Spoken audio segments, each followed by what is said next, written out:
जब सुने के होई भोजपुरी गाना बस बजे के चाही गाना।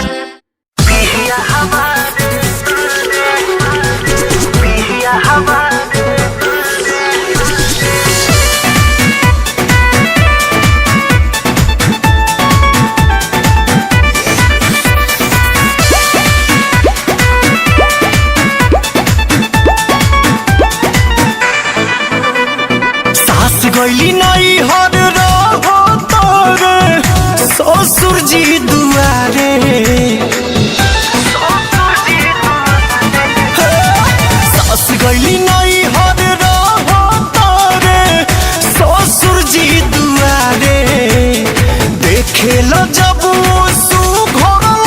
की लगे सीटी मारे। शादी शुदा होके खोजे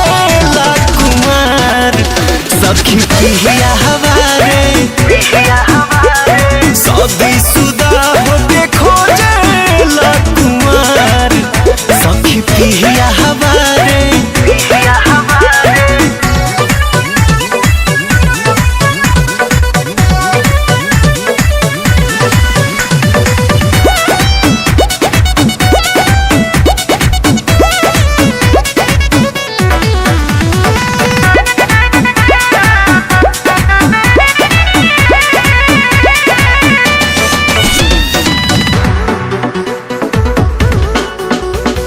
केतनो गरियाई कोनो असर नहीं बावे।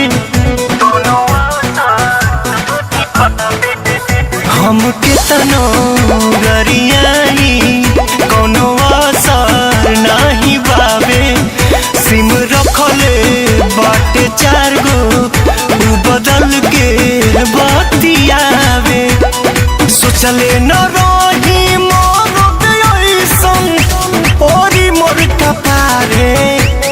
शादी शुदा होके खोजे कुमार सखी पिया हमारे। शादी शुदा होके खोजे कुमार सखी पिया हमारे।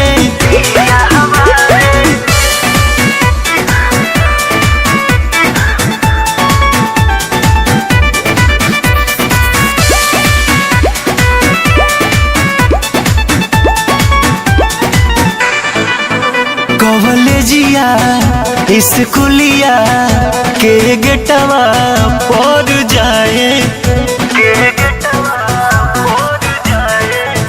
कॉलेजिया स्कूलिया के गेटवा पर जाए।